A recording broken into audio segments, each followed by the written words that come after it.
Bonjour à tous et bienvenue dans ce Morning Bull Live. Nous sommes le 11 juillet 2022. Alors, 1, 2, 3, 4, 5, 6, 7, 8, 9, 10, 11, 12, 13, 14, 15. Bref, 100 000. Grosso modo, c'est 100 000 personnes qu'on a ratées sur les créations d'emplois vendredi. On attendait entre 250 000 et 270 000 créations d'emplois sur les chiffres des non-farm payrolls de vendredi dernier. C'était notre gros stress de la semaine, notre grosse réponse de la semaine, là où on devait avoir toutes nos réponses. Et on allait enfin savoir ce qui allait se passer au niveau de la Fed, des taux, de la suite des marchés, à quel moment on allait faire le bottom et quand c'est qu'on allait pouvoir racheter pour faire les 300% de hausse sur le S&P pour les 4 prochaines années. C'est ce qu'on attendait vendredi et on s'est gouré de 100 000 nouveaux emplois. Donc ils ont créé 100 000 emplois de plus, ce qui voudrait dire techniquement que c'est un tout petit peu inflationniste, mais c'est pas que ça le problème. Là où on était content finalement, satisfait, rassuré, c'est que finalement on a l'inflation qui semble vouloir se calmer et de l'autre côté, on a quand même l'économie qui semble vouloir continuer à fonctionner à peu près normalement, voire plus que normalement, voire plutôt pas mal. Donc tout ça a fait qu'on a pu terminer une semaine plutôt en hausse, surtout avec un retour d'intérêt sur tout ce qui était croissance, puisque forcément si l'inflation revient, on va aller chercher de la performance dans toutes ces boîtes qui finalement, qu'on n'a plus voulu pendant des mois. Serait-ce le retour de la vengeance de la techno ?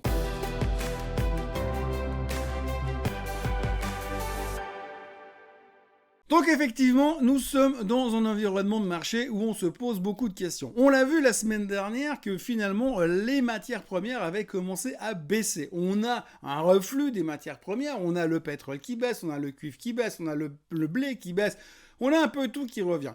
Et si tout cela est en train de revenir, ça veut dire que finalement l'inflation devrait se calmer. Peut-être qu'on va avoir une bonne nouvelle mercredi, puisque mercredi, je vous le rappelle, il y aura les chiffres du CPI. Et ce chiffre-là sera regardé de manière très importante par les investisseurs, et puisque c'est celui-là qui devrait nous donner des réponses à toutes nos questions.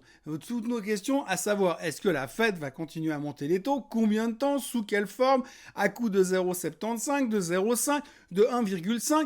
Bref, on a de nouveau l'impression, comme on a attendu tellement d'informations de par les chiffres de l'emploi de vendredi dernier, on est sûr qu'on va avoir tellement d'informations avec ceux de mercredi. Alors on attend toujours une inflation supérieure à 8%, mais effectivement, qui sait, selon comment ça a été calculé et quand ça a été calculé, peut-être qu'on aura les premières indications que l'inflation est en train de plonger et que alors les chiffres du CPI qui vont sortir début du mois d'août, ça va être Byzance.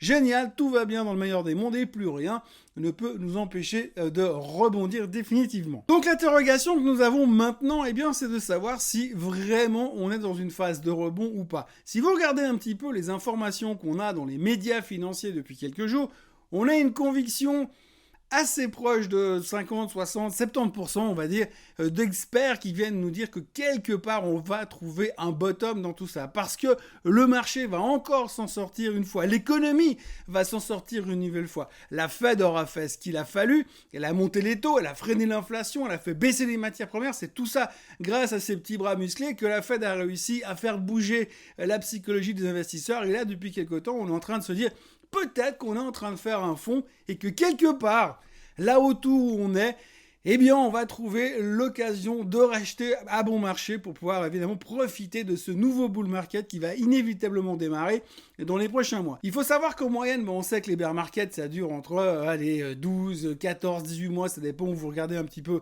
les informations. Mais si on part du fait que le début du bear market a été plus ou moins identifié, cette nouvelle vague de baisse depuis le début de l'année, si ça dure 14 mois, on sait quand même que on va sortir du bear market, on va sortir de ces marchés à tendance baissière d'ici, le printemps prochain.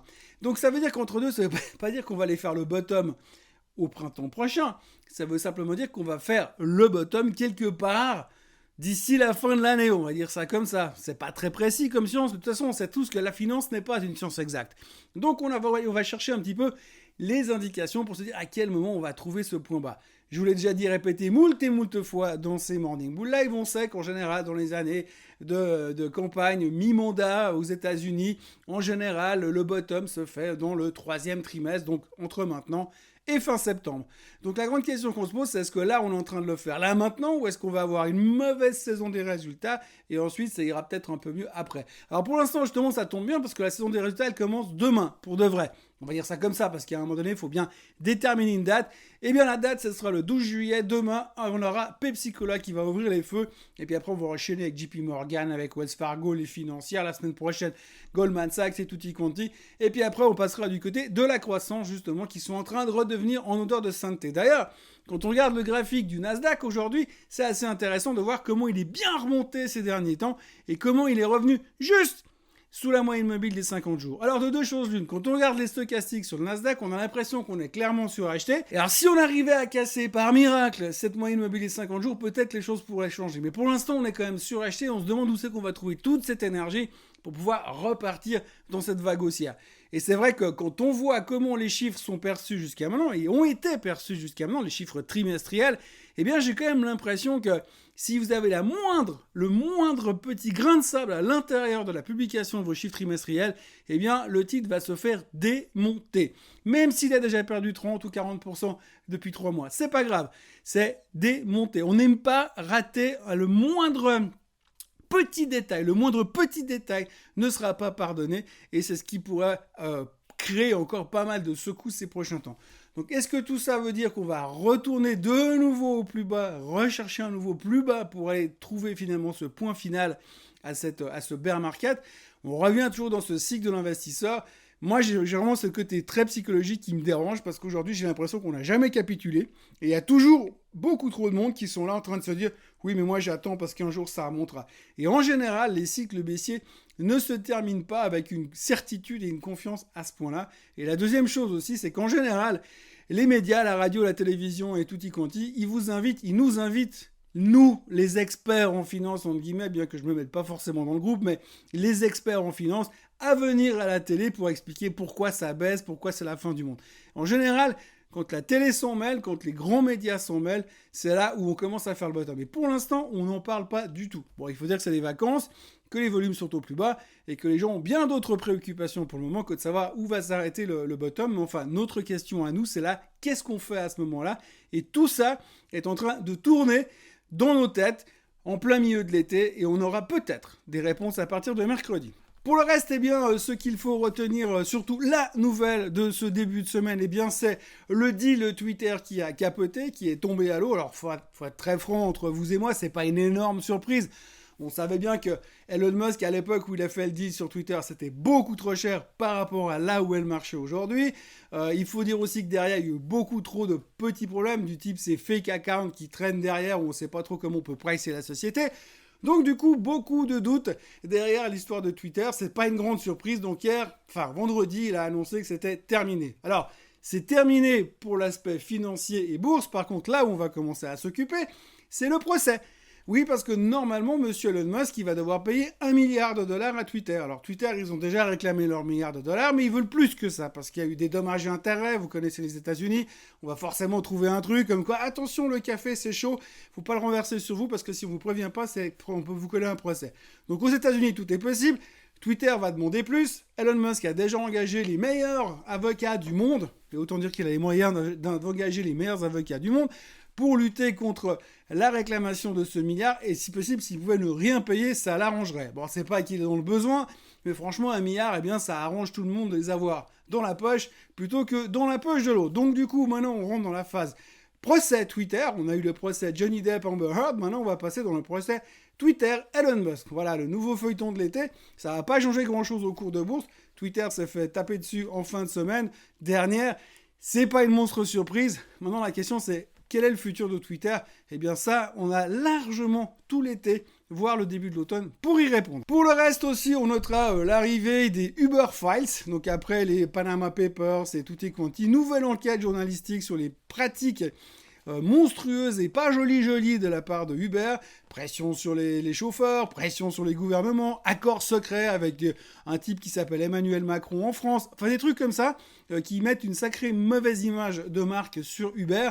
Alors, le problème, c'est à court terme, parce que c'est vrai que pour l'instant, on n'aime pas voir ce genre de publicité dans les médias. Par contre, de l'autre côté, quand on regarde les impacts que finalement les Panama Papers et tout ce type d'enquête ont eu sur les financières ou sur d'autres titres de ce même genre, eh bien, on peut se dire que ça ne devrait pas changer grand-chose à la face du monde et ni à la carrière de Monsieur Macron de toute manière. Donc c'est pas très important de ce côté-là, mais à noter quand même qu'on en parle un petit peu et que ça pourrait secouer un tout petit peu sur Uber ces prochains jours. Pour le reste, on notera que le Bitcoin est de nouveau à 20 000 $, que l'or est à 1739, que le pétrole est à 104 $, que pour l'instant, il n'y a rien de changé en ce début de matinée. On notera quand même que l'Asie est en forte baisse ce matin, surtout la Chine et Hong Kong, parce que eh bien, le gouvernement chinois a collé des amendes à des technologies chinoises, type Alibaba, type Tencent, parce qu'ils auraient dans le passé, sur certains deals M&A, fusion-acquisition, pas rempli toutes les conditions antitrust, et donc du coup ils leur ont collé des amendes, ils sont en train d'envoyer des amendes un peu partout dans tous les sens. C'est des amendes de 75 000 $, donc il n'y a pas de quoi se rouler par terre en disant ça va mettre à mal des sociétés comme Alibaba. Mais bon, psychologiquement, c'est pas des bonnes nouvelles, et donc ça montre aussi que le gouvernement chinois, on avait pensé pendant un petit instant qu'il allait lâcher les baskets des technologies chinoises, mais évidemment pas du tout. Il va continuer à leur mettre la pression et leur chercher des noises en permanence. Et puis à côté de ça, il semblerait qu'en Chine, ils ont de nouveau découvert une vague de Covid avec un nouveau variant BA5, enfin bref, une histoire de bataille navale. J'ai pas tout compris, mais en gros, il y a de nouveau des tests Covid positifs qui sont revenus en Chine. Donc on a de nouveau peur d'un confinement. Donc pression assez importante sur les marchés chinois ce matin. Voilà ce qu'on pouvait dire de ce début de semaine sur les marchés financiers. Ça va être une super ambiance. Donc je vous le rappelle, petite journée aujourd'hui ce lundi. À noter quand même que les futurs sont en baisse de 0,6% ce matin. Demain, les chiffres du trimestre qui commence avec Pepsi Cola qui va publier. Et mercredi, il y aura les chiffres du CPI. Mais rassurez-vous, je serai encore là demain matin pour vous en reparler et pour insister sur le fait qu'on va en reparler encore. Quid de l'avenir de la finance? Eh bien, tout est ouvert. La Fed va-t-elle ralentir sa hausse des taux à la fin du mois? Le suspense est total. On aura les réponses d'ici la fin de la semaine, on espère. D'ici là, n'oubliez pas de vous abonner à la chaîne Swissquote en français. N'oubliez pas de liker cette vidéo et n'oubliez pas de revenir demain parce que ça continue, même pendant l'été, même avec les piscines de rosée avec plein de glaçons dedans. Passez une très très bonne journée et je vous dis déjà à demain. Bye bye.